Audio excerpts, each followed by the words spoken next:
Madam President, The senator from Massachusetts. I ask unanimous consent to dispense with the roll call. Without objection. Madam President, I ask to speak in morning business for up to 15 minutes. Without objection.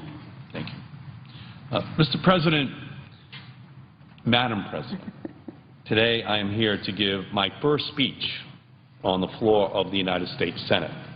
I do so with deep respect and reverence for the history of this chamber and for the giants of the Senate who have served before us. From Massachusetts, our recent roster of senators reads like a history textbook. President John F. Kennedy, who inspired a nation. President Kennedy's desk is right here, and it is so appropriate that my extraordinary partner from Massachusetts, Senator Warren, occupies it today. The legendary Ted Kennedy, who had the vision to make health care a right and not a privilege.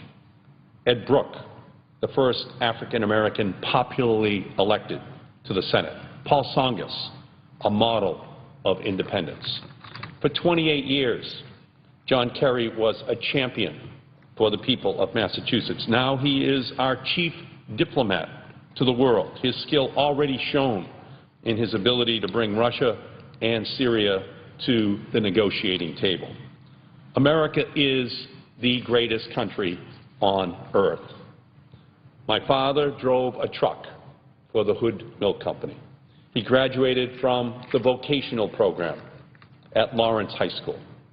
My mother was going to be senior class president in high school, but her mother died when she was a junior. She had to abandon her college dreams to stay home to take care of her younger sisters. That was before the New Deal, before Social Security, before Franklin Delano Roosevelt. In those days, the only social safety net for families was the one of the girls had to stay home. I was the first in my family to go to college. I drove an ice cream truck to work my way through Boston College as a commuter. I did the same for law school. And I took out federal student loans like so many millions of American students have to do today. And thanks to the people of our state, this son of a milkman is now serving the Commonwealth of Massachusetts in the United States Senate. I am a son of Malden, but I do not go now to occupy a seat in the Senate. I go there to stand for those families, to speak for those families, to seek change that lifts up those families and their future. And to everyone, I say to you, that will be how I conduct myself here in the United States Senate.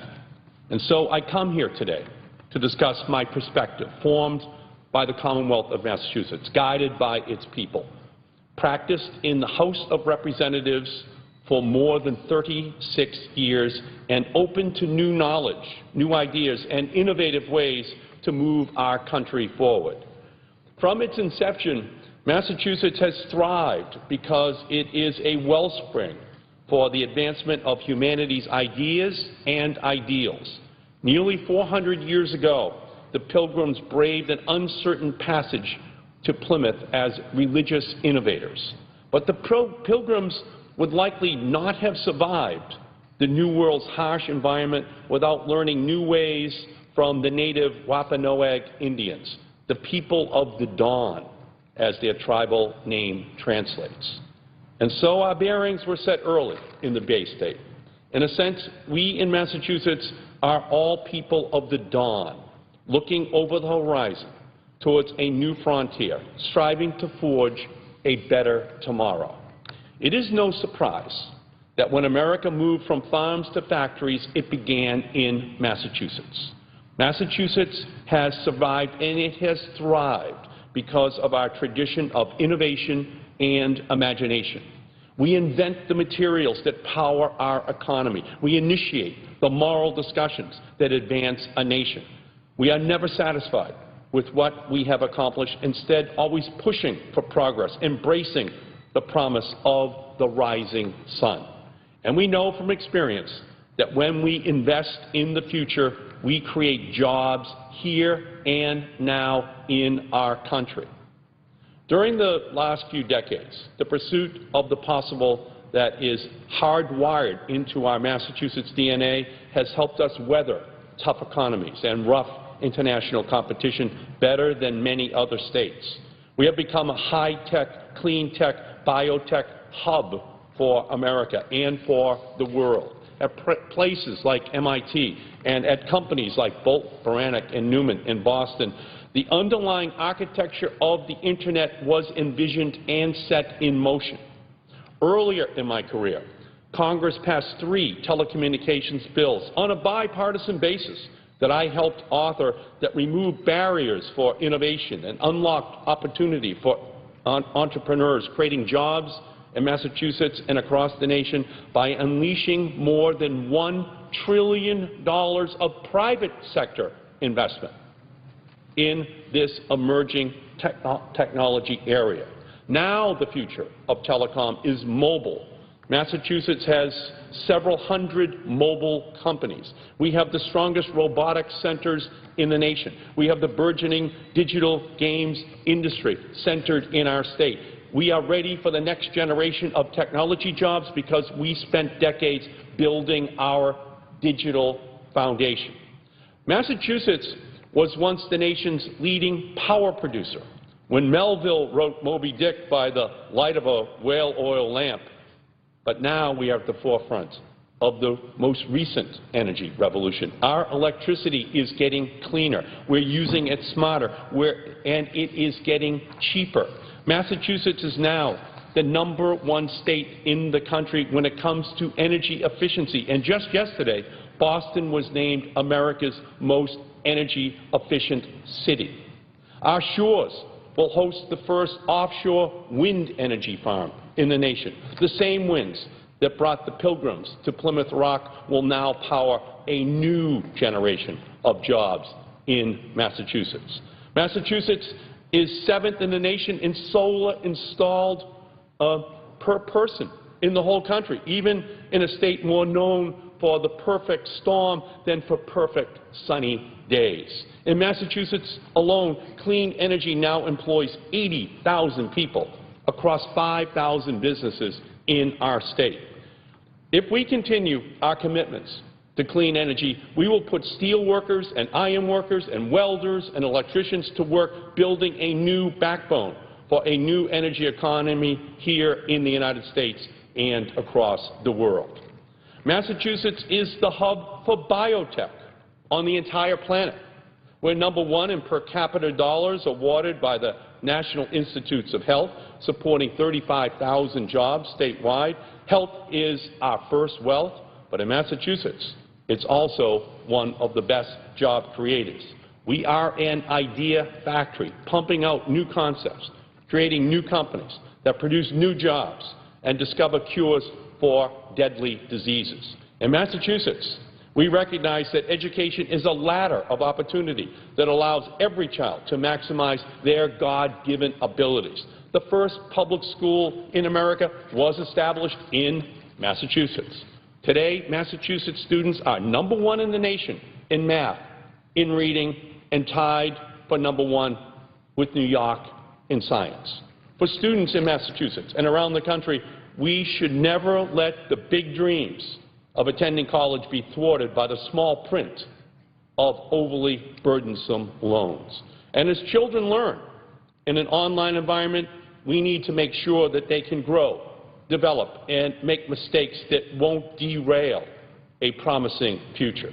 And that's why I will soon introduce my Do Not Track Kids legislation on a bipartisan basis to protect the privacy of children online.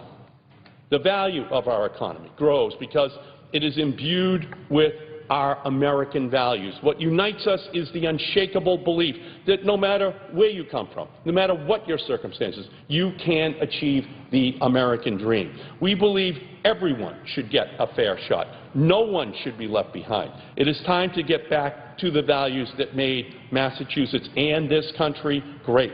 It is time to make real progress, creating an economy that works for everyone. It is time to protect a woman's right to choose. It is time to deliver to the LGBT community all of the protections and rights under the Constitution. It is time that we put real gun control measures on the books. The horrific mass shootings at the Navy Yard is the latest deadly reminder that we need to do more to stem the tide of gun violence in this country.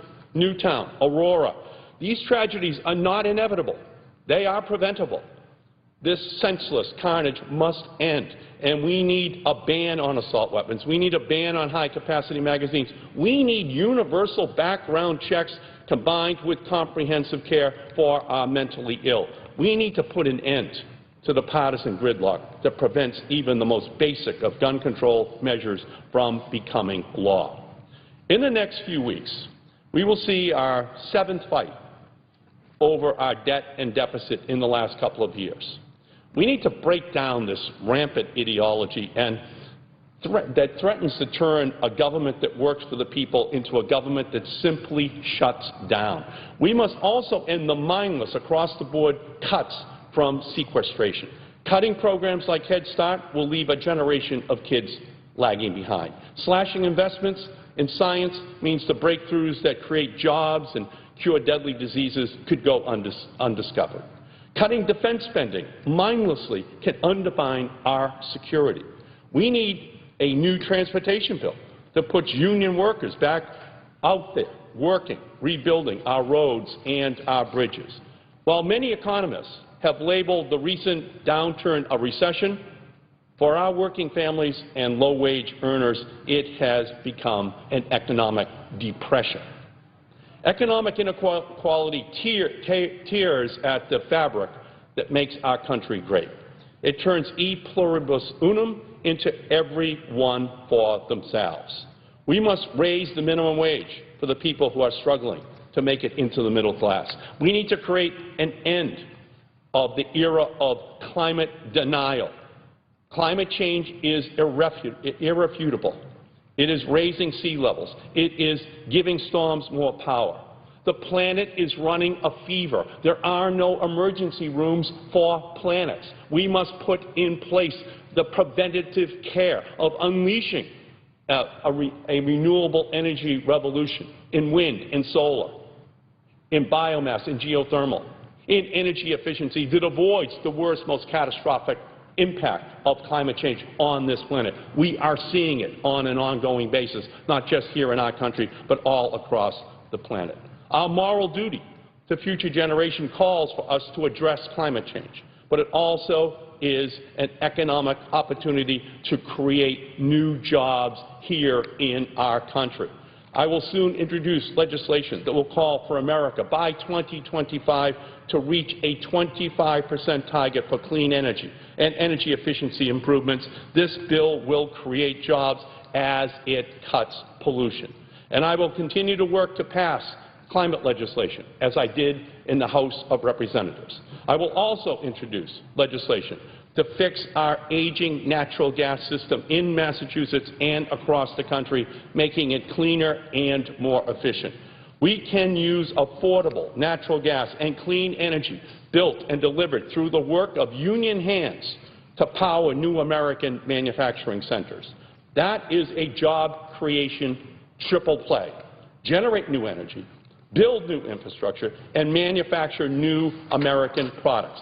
And we must not massively export our natural gas abroad, or I fear we will continue to export our young men and women to dangerous places all over the world and lose opportunities to lower electricity rates here and to increase the manufacturing jobs here in the United States. 50 years ago, President Kennedy announced the ambitious goal of sending an American safely to the moon. He told us that we would need a giant rocket made of new metal alloys, some of which had not yet been invented. It would have to be fitted together with a precision better than the finest watch. And it would have to be returned to Earth safely at speeds never before approximated by humanity. And it would all have to be done in fewer than 8 years. President Kennedy urged us to be bold. I say to this chamber, it is time for us to be bold. In this era of innovation, there are jobs that are not yet imagined, in fields that haven't been created, within industries that don't yet exist. We should be bold. America watched with pride as Neil Armstrong stepped on the moon, and an American flag was planted as a symbol of our success. In this Capitol building, there is a flag brought back from the moon. It testifies to the returns that we receive when we invest in American ingenuity, when we seek the dawn of discovery, when we invest in our people and in our industries, when we follow the universal American value of justice and tolerance and liberty and equality. We can use our talents and our tools to help all people everywhere build a more peaceful, prosperous future. I look forward to working with every senator in the months and years ahead to make the 21st century more educated, more healthy, more prosperous, and more fair than the 20th century was. That is our challenge. That is our opportunity. But we must do it together. Thank you. I yield back the floor. The Majority Leader. I extend my appreciation to Senator Markey. I had the good fortune of serving in the House of Representatives with him, and when he decided to run for the Senate, I was excited, and I'm so happy that he's here with us. The speech that he just gave indicates the work that we should be doing. I've always admired him. I appreciate very much what he's done for the state of Nevada in many different areas. He's been in the forefront of protecting Nevada from the ravages of something that could be an environmental disaster, nuclear waste. He has been someone who has led the country in so many different ways about recognizing the dangers of climate change. Telecommunications, no one in the last 30 years has done more for modernizing our telecommunications system than Ed Markey. So I appreciate very much his good work.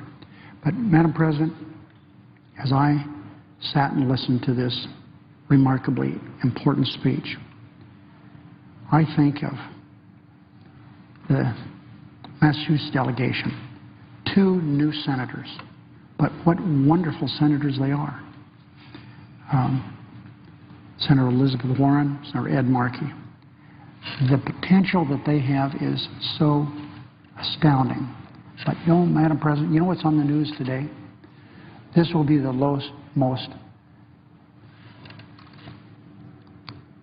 worst, least productive, I shouldn't say the worst, the least productive Senate in the history of the country. People like the senators from Massachusetts are being prevented from doing good things. There's no better example of that than the senator who's on the floor listening to Senator Markey, the senior senator from New Hampshire. A bill to make our energy problems around America, our electricity problems, more efficient. Energy efficiency. A bill that we should do. We should have done a long time ago. We can't do it because we have the anarchists running the House of Representatives, and they're doing a pretty good job over here, too. I say about 40% of the Republicans over here are anarchists, Tea Party driven. This energy bill. 5 non-germane amendments, most of them dealing with health care. The Republicans are obsessed with a law that is the law of the land, Obamacare. It's been the law for almost 4 years. The United States Supreme Court has said it is constitutional, but that doesn't take away their obsession to try to undercut this legislation, which is going into effect in a big way on October 1st. It's a shame that we're not able to legislate like we did. everything is a squabble and a fight. I came here more than 3 decades ago, having already had a legislative career in the state of Nevada. And we've been able to work together to do so many good things until recently.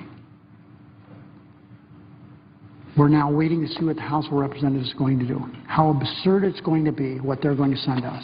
We know it's going to be something really strange and weird because the Speaker has to do everything that he can to try to mold a piece of legislation that will meet the needs of the Tea Party, the anarchists. And I say that without any equivocation.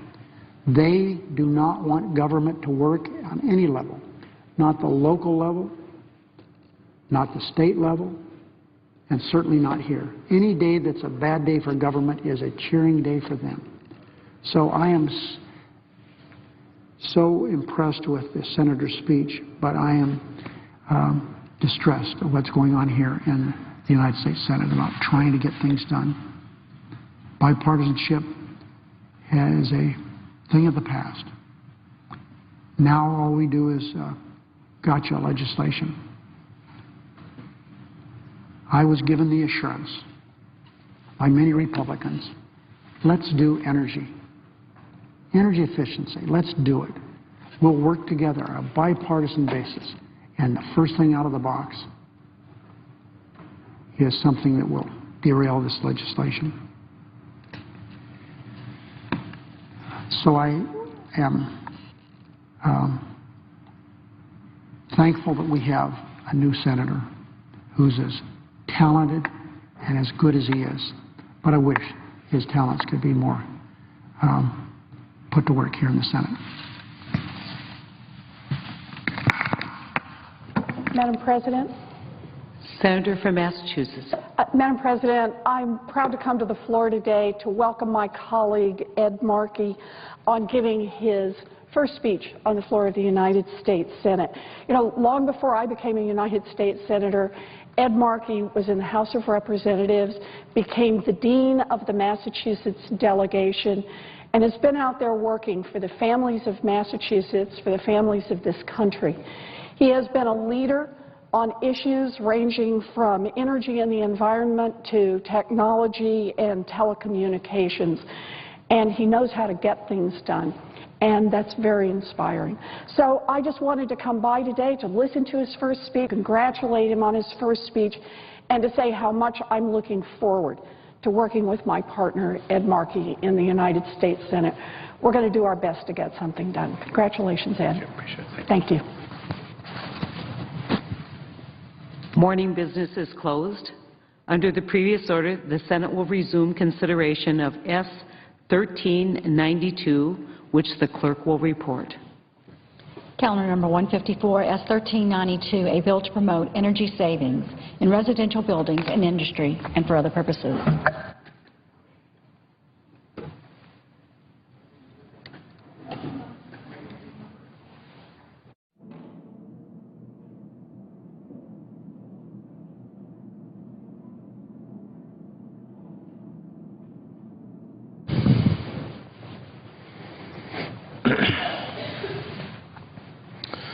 Madam President.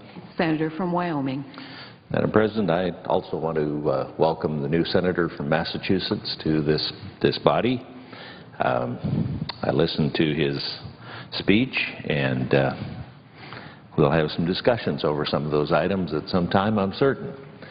But I also listened to the leader's speech following that. And I'm a little bit disappointed in that speech. He mentioned that we were the least productive Senate in history. I think there's a reason for that. And the reason is that we're doing deal-making now instead of legislating. I came here 16 years ago and have watched for a number of years as we have legislated. And legislative means getting votes on amendments. And getting votes on amendments happens much quicker than trying to make some kind of a deal to limit amendments. Yes, some of the amendments in all of those years have not been relevant to the bill that we were talking about. Now, usually once they've been covered, they're kind of done with, and they don't come up on every bill. But this same tactic has been used to stifle amendments, even on relevant ones to bills. And both sides are at fault. It's not just one side. Both sides are stopping amendments from being voted on. We need to vote on amendments. And, of course, the first one up is one that I've been working on, and the reason that it's being brought up on this bill is that this is the first bill after our recess that we could put anything on. And during the recess, there was a huge change in the health care reform bill. That huge change was that the President decided that he would exempt Congress from being under the bill, from having to do the same thing that the rest of America will do.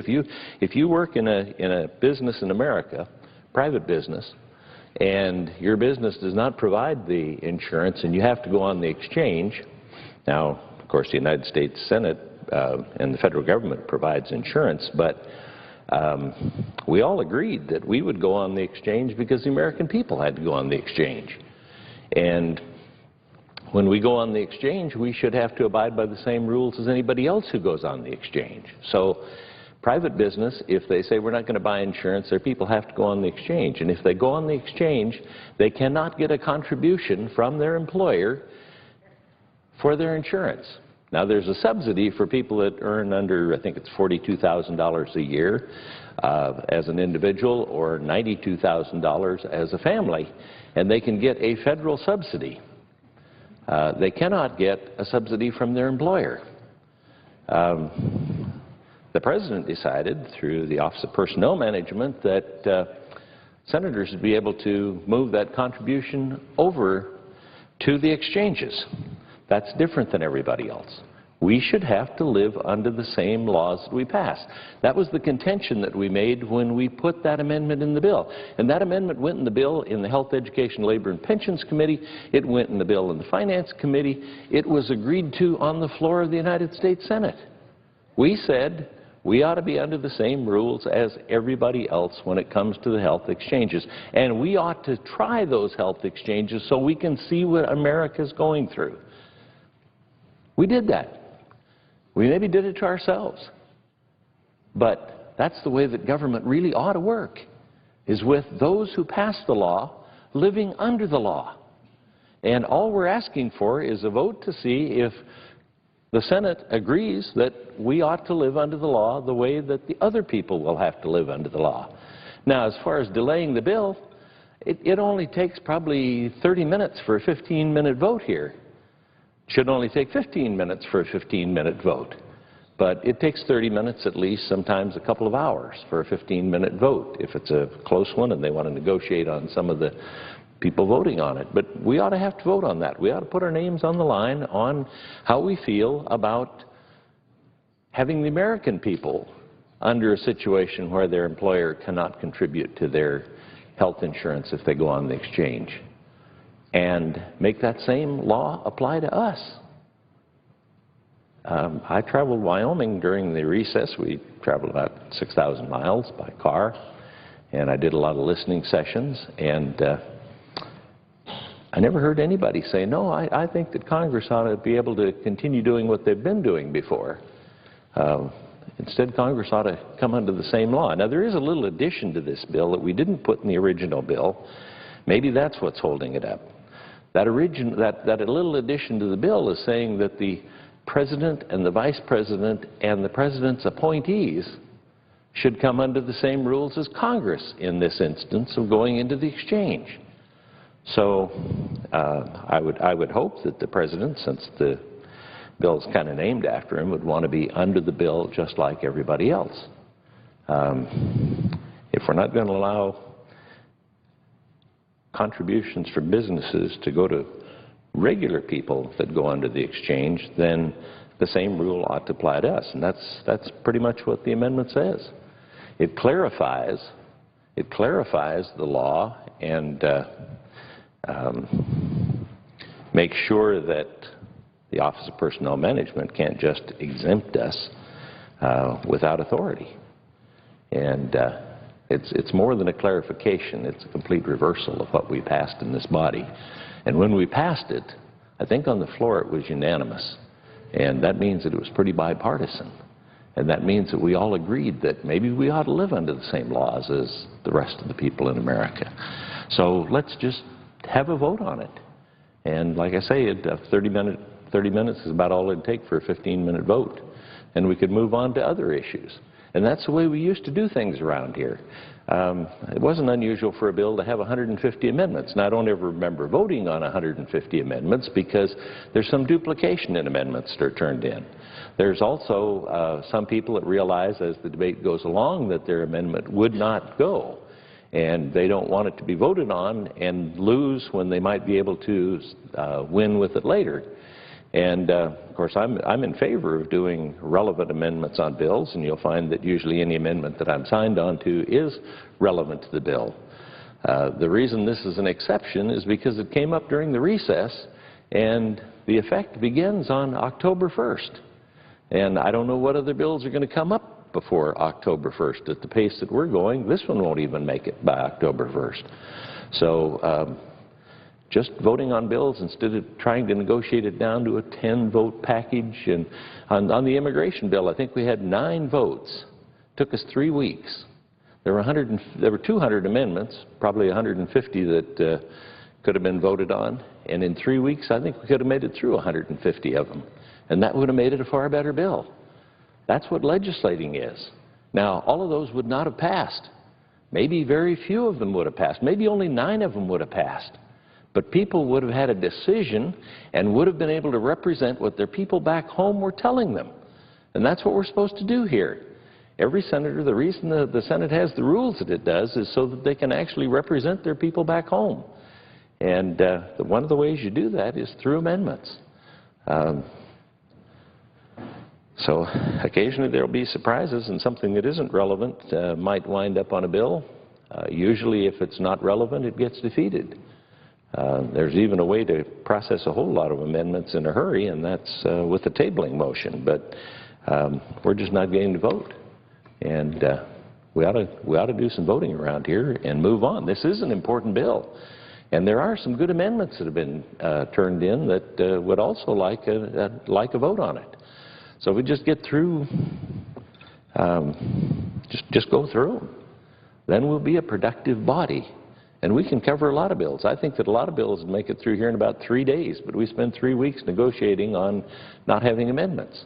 And when we have that pent-up objection to our amendments not getting on there, it just gets more pent-up, more angry, more divisive, more partisan as the process goes by.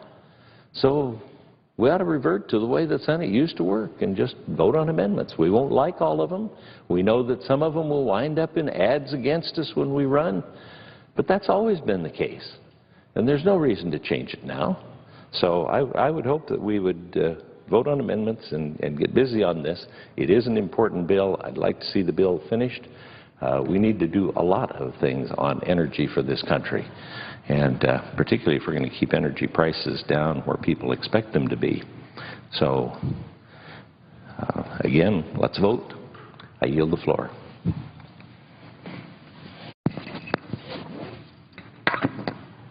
Madam President. The Senator from Alaska. Madam President, I certainly appreciate the comments from my friend and fellow senator. He does speak to the obvious. We've got an opportunity for some amendments on what I think most of us would agree is an important bill, this energy efficiency bill. And how we move forward really is indicative of whether or not this is a body that's going to start working. Whether or not this is going to be a body that is defined as dysfunctional or, as was suggested earlier, in a report that came out early in September, that this Senate could prove to be the least productive in our Senate history. That's not That's not a title or a banner that this senator wants to wear. I think we want to work around here.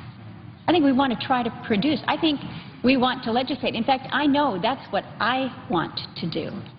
And that's why I applaud my colleagues, Senators Shaheen and Senator Portman, for all of the effort that they have given themselves, their staffs, working with the chairman of the Energy Committee, his staff, my staff, working together for a couple years now to produce what I think is a pretty good bill, a bill that's focused on a piece of our energy portfolio, if you will, that's critically important, the aspect of efficiency and how we work to use less.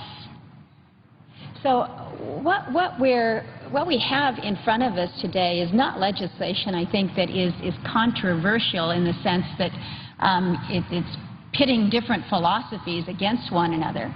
I think we are just bogged down in our own inertia here and can't figure out how we even get to start.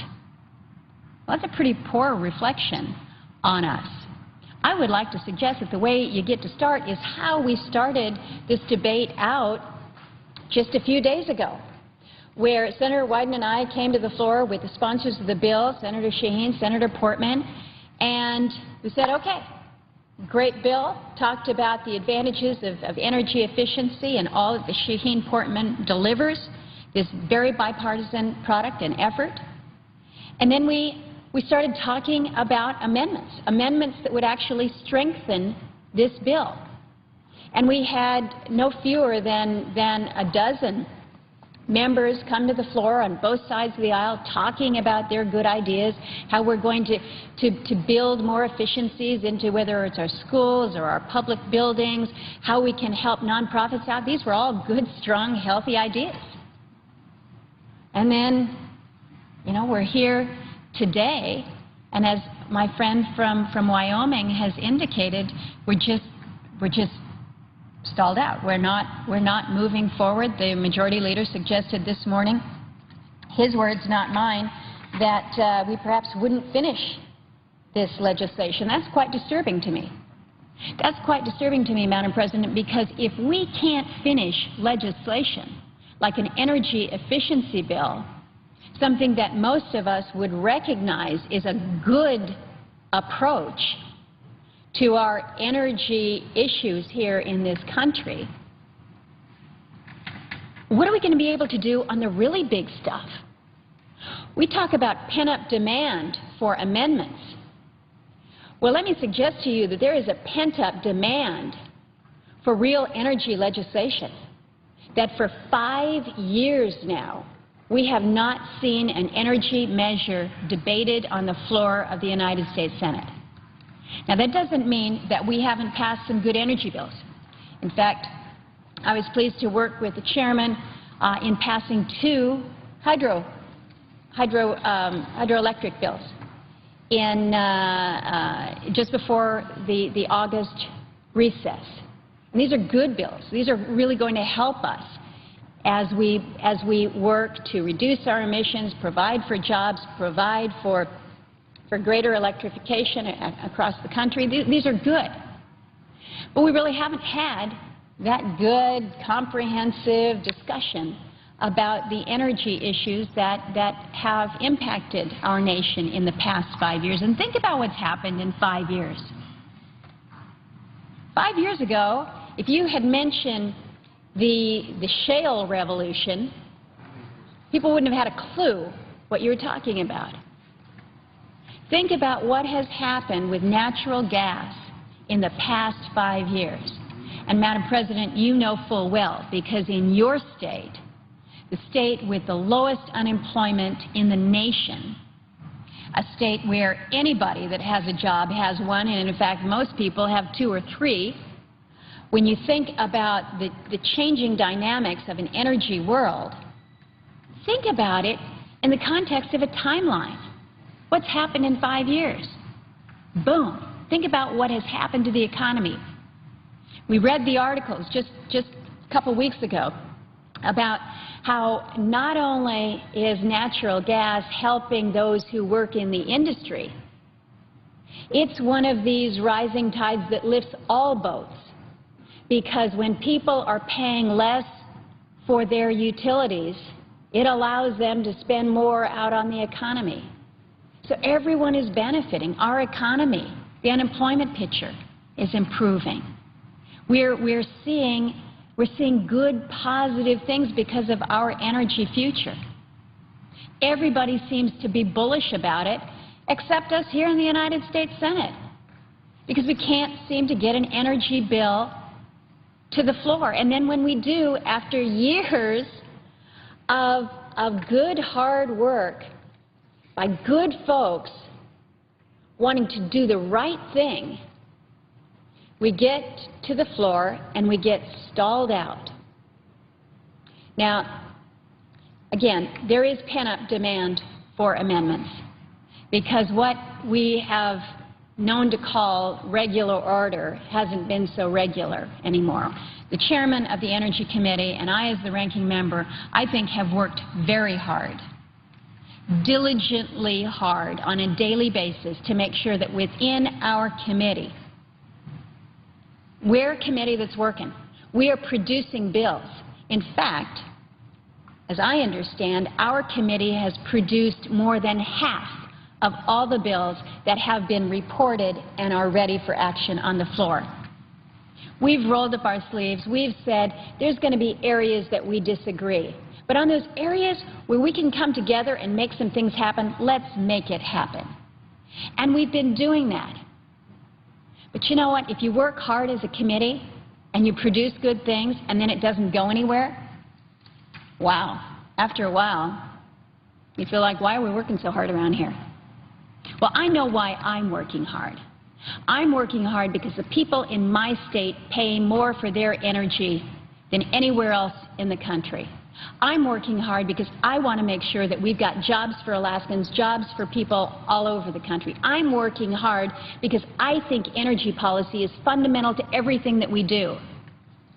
So we need to have the opportunity to have the full-on debate. And if we've got some amendments that are tough, that's the way it is. Nobody asked me to come here and represent the people of Alaska because they knew that every vote was going to be easy. That's not how it works. So let's take some of the hard votes, but let's get to the business at hand, which is a good, strong, bipartisan energy efficiency bill.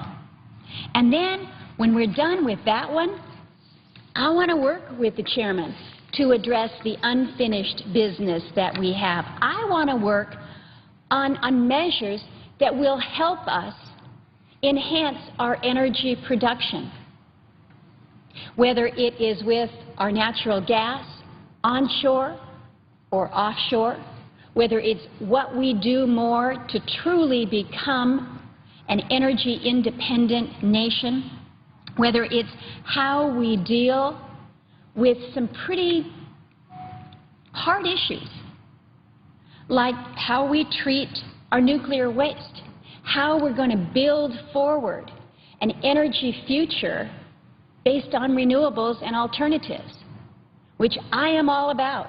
And we all stand up here and we talk about all of the above. But you know what? People stop believing it when we just talk about it and we don't do anything to enhance our policies because we can't get a bill to the floor. And then when we get a bill to the floor, we hamstring ourselves. I am not ready to give up on this energy efficiency bill. I'm not ready to give up on energy policy or legislating in the energy sector just because we're getting bogged down. We've got to demonstrate to the American public that we're governing here. They're asking us to lead in an area that we haven't legislated on in 5 years. So, Madam President, I know that my colleague from Oregon, the chairman, agrees with me that we've got some issues within our committee that we're proud of the work that we have done. We've got proposals that focus on how we can make existing programs better, or perhaps we need to repeal them. We've worked hard on a bipartisan basis with the authorizers and the appropriators to develop a good, solid proposal for how we deal with nuclear waste. If we can't move forward on energy efficiency, how are we going to tackle these hard ones? How are we going to tackle the issues as they relate to this amazing expansion of natural gas and the recognition that we got to have infrastructure that keeps up with everything else that's going on and the demand? We're not giving up on this bill.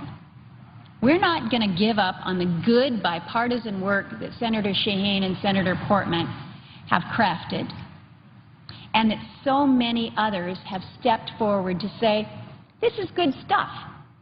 Let's make it happen. So there's a lot of pent-up demand. And for those that have waited a couple weeks for their amendment, good. We need to address those too. But let's not sacrifice a good, strong bill that can be made better by good amendments to the bill itself. Let's not sacrifice that. Something that's been in process for a couple years.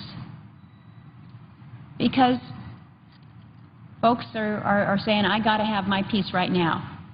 We can figure out how we craft an agreement that is workable for both sides. So I'm certainly prepared to continue that work.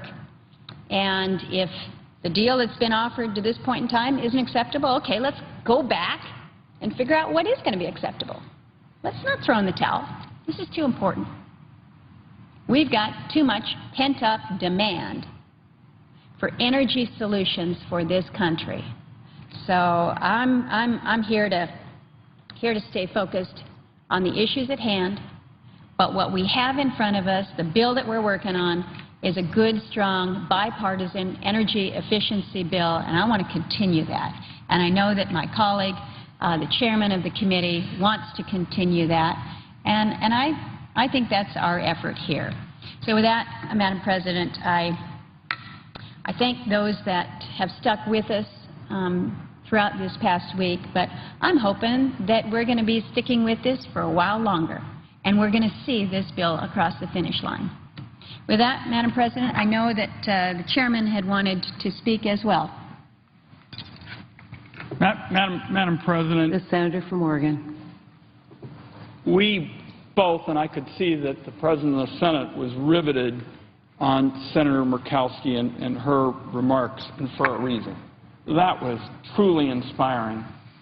And I'll just say, I think the Senate needed to hear your remarks today, Senator Murkowski, and I think that was why Senator from North Dakota and all of us were listening so carefully.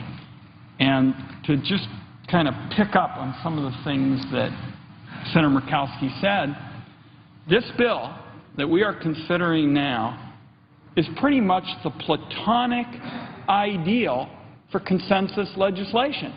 It pretty much follows the kind of rules Senator Enzi and Senator Kennedy used to talk about, that wonderful 80-20 rule that I remember Senator Enzi talking to me about, where you agree on 80%. You may not agree on 20%. I'll tell you, the Shaheen-Portman legislation certainly complies with the Kennedy-Enzi kind of principle, where you do that 80% that's common ground, makes sense, no mandates, uses the private sector, focuses on efficiency, which creates jobs. Frankly, around the world, some of the other countries try to get ahead by paying people low wages. We're trying to get ahead with legislation like this to wring more value out of the American economy, to save money for businesses and consumers. So I think Senator Shaheen and Senator Portman are going to talk some more about the 3 years they put in to meeting that kind of Kennedy-Enzi principle of good government and finding common ground. But I can tell you, when they write a textbook on how you ought to put together a bipartisan bill, these two fine senators have complied with it. It's not by osmosis, Madam President, that you get the Chamber of Commerce, the National Association of Manufacturers, and the Business Roundtable meeting halfway with some of the country's leading environmental groups. It comes because, as the senator from New Hampshire and the senator from Ohio did, is they were out there sweating the efforts to try to find, common ground. And neither side, of course, gets exactly what they want, but that's how they built this extraordinary coalition.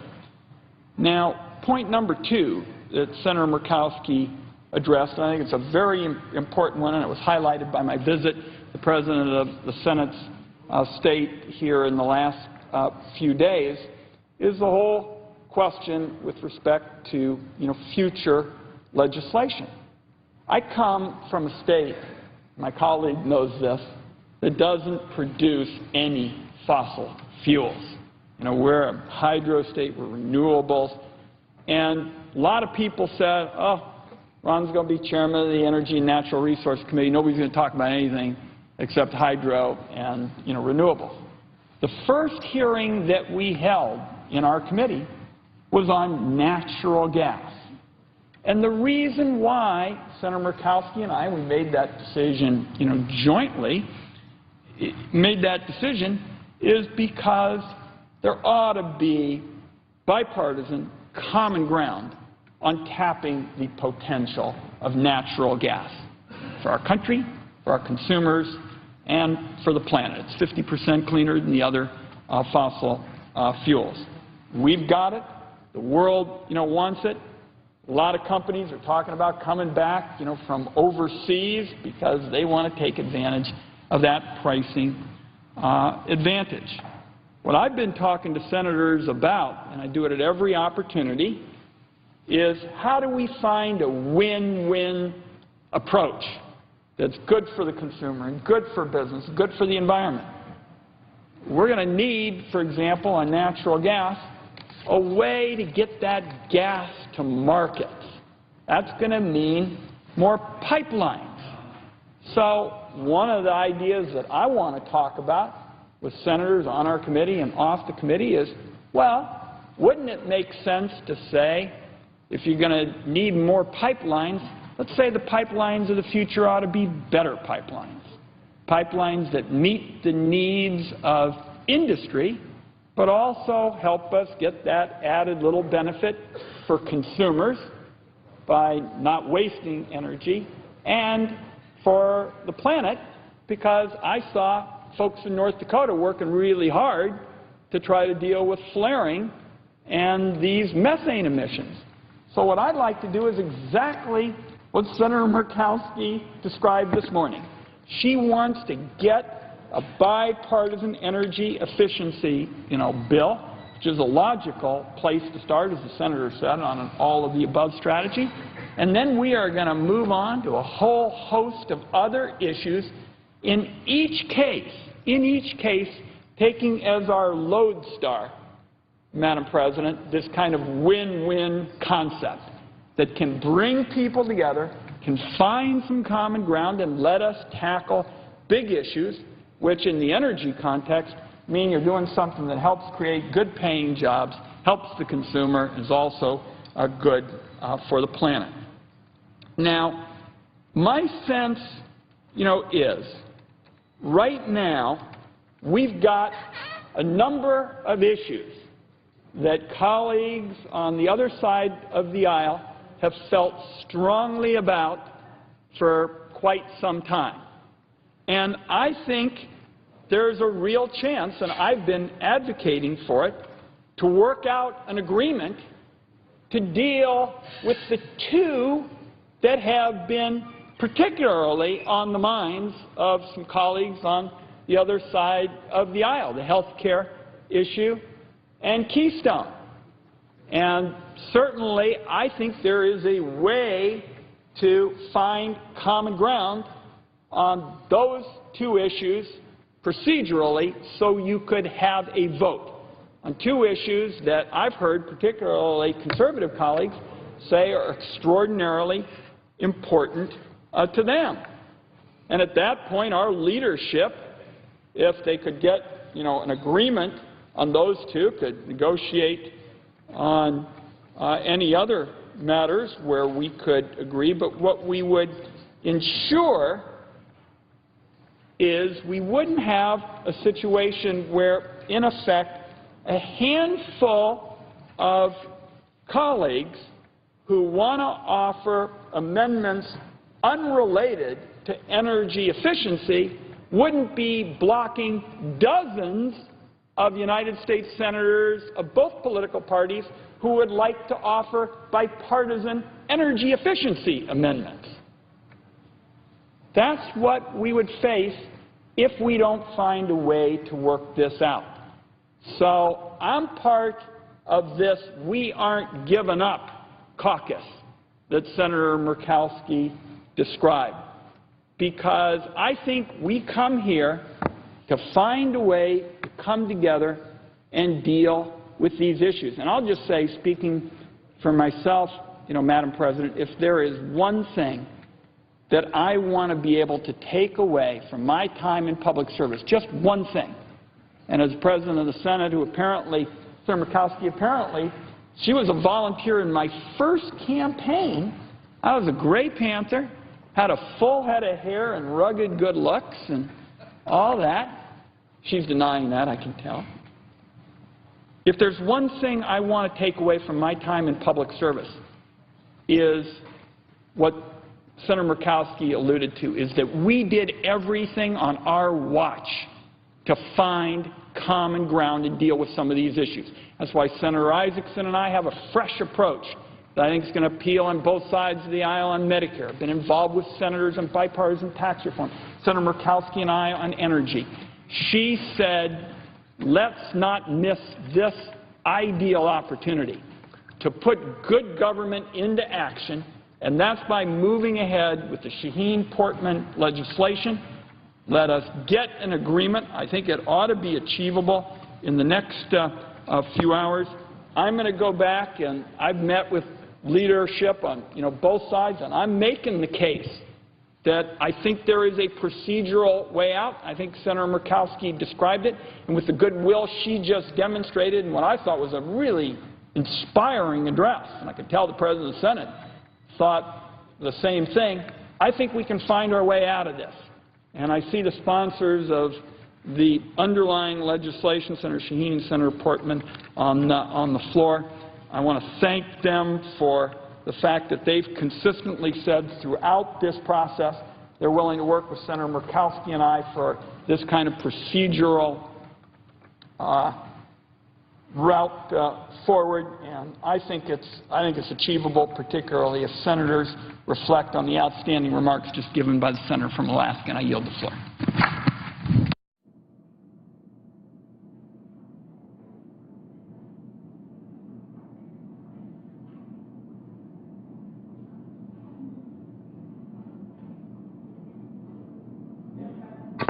From New Hampshire.